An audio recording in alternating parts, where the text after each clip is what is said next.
Y Liturgi, el actual Mengibar, fue testigo de una gran batalla. Por un lado estaban los cartagineses e íberos y por otro lado los romanos. Tal fue la devastación que a día de hoy todavía se siguen descubriendo vestigios de aquella época. Para contarnos todos estos detalles nos acompaña la arqueóloga Carmen Rueda.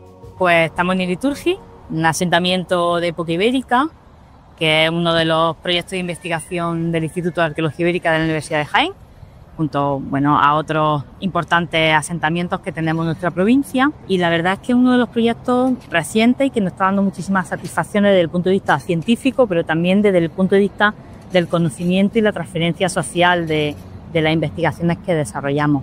Es una capital ibérica de unas 15 hectáreas, hablamos de un tamaño importante, ¿eh? Tenemos ciudades muy importantes de época ibérica en la provincia de Jaén, Cástulo, la capital, si queréis, de todo el Alto Guadalquivir, y se conocía desde el punto de vista de las fuentes, pues fundamentalmente por el asedio y el ataque que sufre en el contexto de la Segunda Guerra Púnica. Se habían hecho algunas tentativas de investigación en los años 80, centrados fundamentalmente en Ferromaquí, que es la ciudad romana, donde se pensaba que bajo los cimientos de las edificaciones de esa época estaría el oppidum ibérico.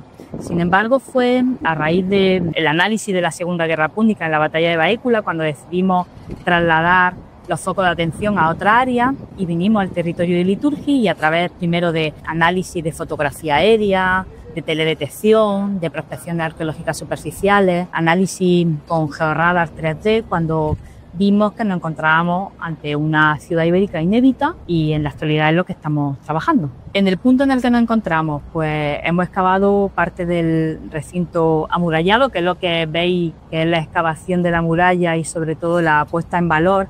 Es característico, identitario de esta ciudad y que define realmente cómo son las ciudades en época ibérica, con estas grandes murallas, con estas torres, en este caso torres enormes como la que vemos aquí, que mide más de 25 metros, las torres bastiones o las torres contrafuertes.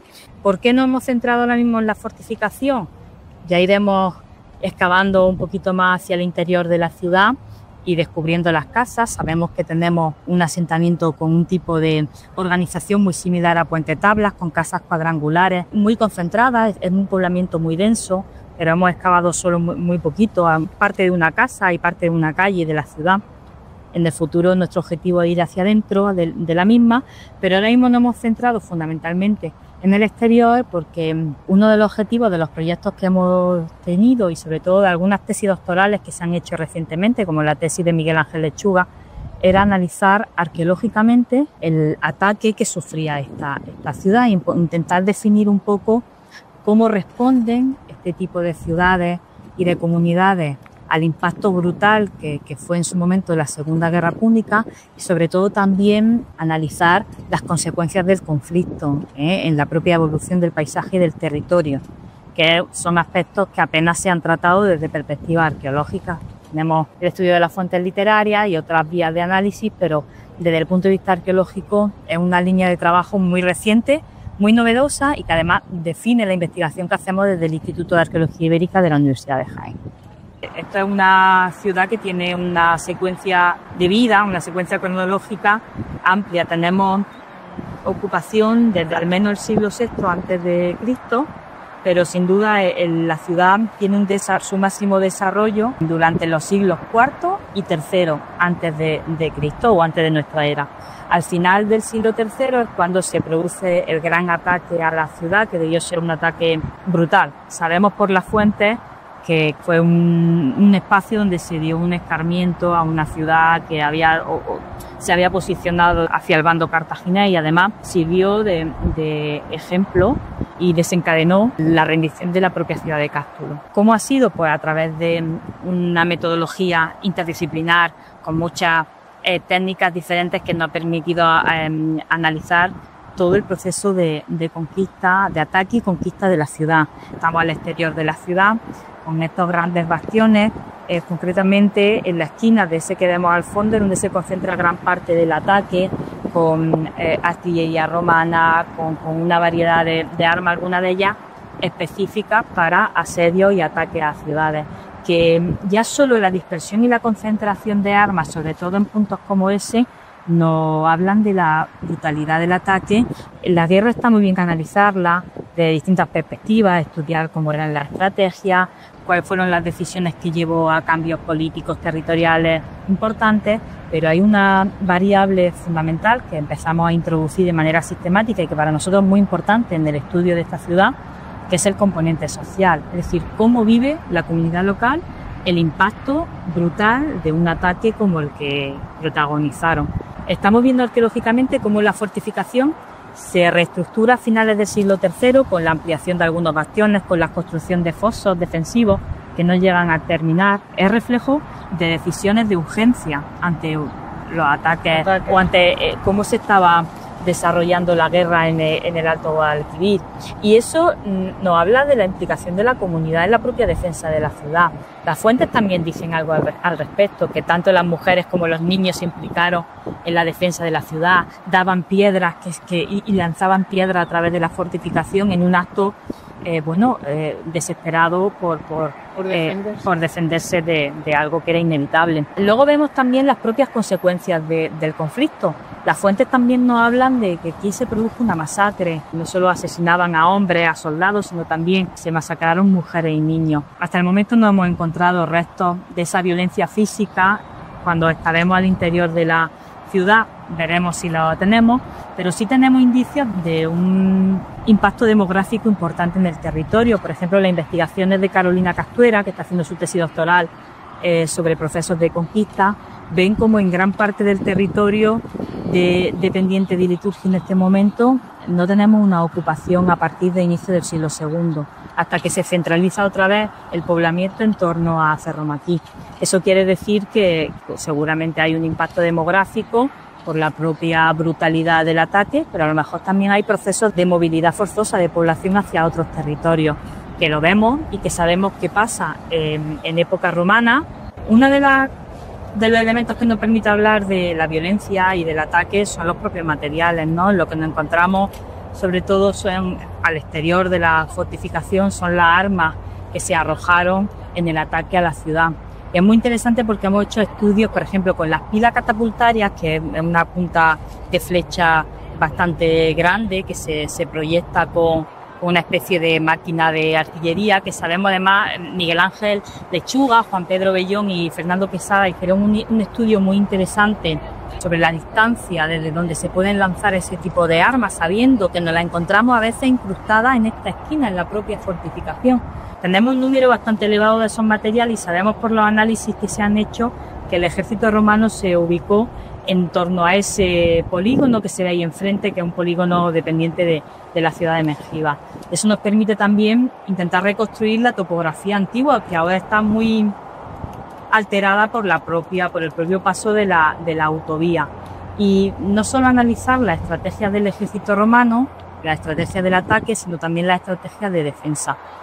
En la excavación que estamos haciendo actualmente en el marco del Practicum de Arqueología de la Universidad de Jaén, estamos excavando aquí porque tenemos la propuesta, no sé si se corroborará o no, de que aquí puede haber una puerta, porque el ataque en esta esquina es brutal, posiblemente porque además está muy fortificado, posiblemente porque podemos tener, si no aquí, justo en la curva que hace la meseta, una de las puertas principales a la ciudad. Y eso lo sabemos a través de la distribución de materiales. Tenemos glandes de plomo de los honderos, tenemos pila catapultaria, tenemos escalas diferentes de armas. Por ejemplo, los glandes, que son una especie de piezas así en forma de almendra, hemos documentado aquí uno mucho más grande y mucho más pesado, elementos que ayudan a atacar a estructuras fortificadas. Tenemos también litobolos, que son proyectiles de catapulta, que la hemos documentado,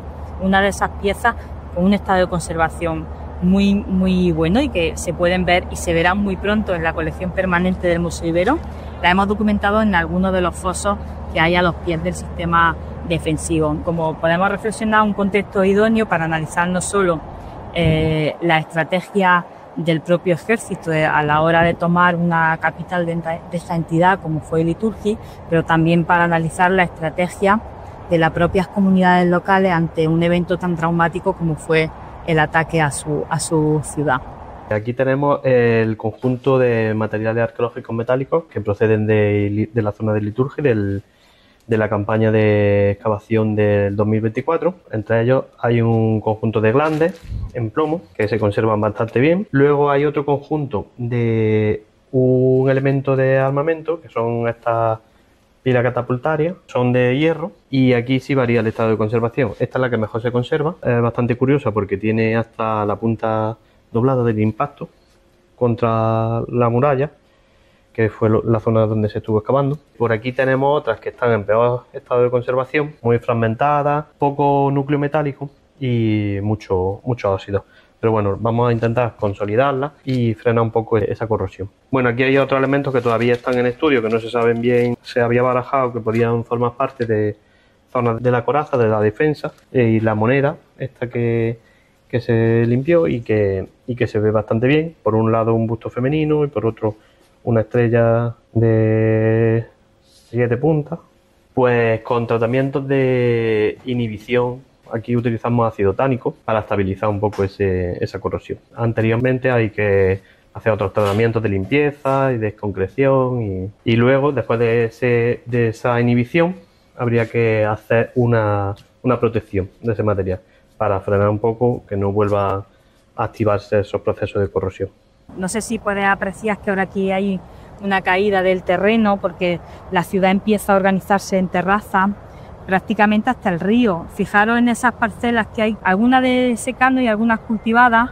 Ahí hemos hecho prospecciones con georradar 3D y se ven las plantas de las casas de la ciudad, es decir, que estamos hablando de una ocupación importante para la época. Lo que vemos a las espaldas de toda esa zona es Cerro Maquí, esa amplia meseta que es donde se funda la ciudad romana. Es la ciudad de los 3 ríos, decimos, ¿no? Del Guadalbullón, Guadalimar y Guadalquivir, ¿no? Es un punto estratégico en la propia comunicación que se desarrolla en el Alto Guadalquivir y sin duda era un espacio importantísimo para controlarlo desde el punto de vista estratégico y desde la propia mentalidad de Roma en su proceso de conquista. ¿Cuál es el futuro del proyecto? Porque es un sitio que nos está permitiendo muchas cosas muy interesantes. Desde el punto de vista científico, ampliar el conocimiento sobre las ciudades que tenemos en nuestra provincia de Jaén, ¿no? Y además nos ayuda a contrastar modelos. Tenemos puente-tablas y poder contrastar esa ciudad con esta, pues resulta de gran interés desde el punto de vista científico. Luego, para entender el proceso de cambio en el territorio, de transformación en el territorio, ¿no? En época ibérica, en distintos momentos de época ibérica, pero también con la conquista romana. Desde el punto de vista formativo, es muy interesante también para trabajar sobre distintos aspectos. En primer lugar, sobre metodología arqueológica. Aquí tenemos distintas campañas de voluntariado del Instituto de Arqueología, también el practicum de arqueología que estamos desarrollando en la actualidad y que permite a nuestro alumnado tener un punto de contacto con contextos reales y con decisiones sobre contextos reales, que sin duda es fundamental para su aprendizaje. Nos permite poner sobre las mesas otro tipo de lectura sobre el pasado. Y es que la arqueología lo que demuestra, sobre todo los que nos dedicamos a etapas muy antiguas, también en otros momentos, pero para la prehistoria, la protohistoria, es que el pasado fue muy diverso. O sea, podemos recuperar muchos valores que podemos tener de las investigaciones que hacemos y debatirlos con nuestro alumnado. En este caso, el contexto del conflicto nos permite hablar de muchas cuestiones, pero también de las consecuencias del conflicto. Empezar a valorar la importancia en las narrativas históricas de los que han sido silenciados en las interpretaciones sobre el pasado. Siempre los conflictos, sobre todo cuando hablamos de guerras púnicas o de guerras en las que Roma está implicada, son los grandes generales, son las gestas heroicas y sin embargo dejamos de lado lo que es una variable muy real del conflicto, que son las consecuencias del mismo, que son dramáticas y sobre todo sus protagonistas. El futuro nos llevará a investigar un poco más el interior del Oppidum, que ahora mismo conocemos muy puntualmente, pero que sin duda profundizaremos. Tenemos alguna tesis doctoral también en desarrollo que se va a centrar específicamente en el análisis urbano de Liturgia y seguir ampliando nuestras perspectivas sobre el conocimiento de nuestro territorio, ¿no? Y poner sobre la mesa la importancia de la singularidad y del valor que aporta nuestro patrimonio ibero a la sociedad jiennense. es muy importante la sinergia entre administraciones e instituciones. Nosotros como universidad trabajamos muchísimo con la Consejería de Cultura y Deporte a través de la delegación territorial y sobre todo del Museo Ibero. Nuestro Museo Ibero es referencia del patrimonio ibérico de nuestra provincia, y no solo de nuestra provincia, de nuestro país. Pero ojo que es muy importante el apoyo de la administración pública, sobre todo a nivel de desarrollo local. A nivel local tenemos el municipio de Mejiva, que sin duda es el gran aliado de este proyecto de investigación. Pero también tenemos un apoyo muy importante en la Diputación de Jaén, a través de programas muy consolidados como Viaja el Tiempo de los Iberos, que es una referencia no solo a nivel turístico, sino también a nivel de transferencia social de las investigaciones que generamos desde nuestra propia provincia. Es decir, que trabajar desde lo local, que en otras ocasiones suena como algo reduccionista o simplista, para mí es un valor añadido al trabajo que desarrollo. Primero porque tenemos la posibilidad de transferir directamente a la sociedad, pero sobre todo de crear sinergias que son dinámicas y que no son complejas, y que nos permite trabajar conjuntamente y cooperar, teniendo en el centro el desarrollo patrimonial de nuestra provincia.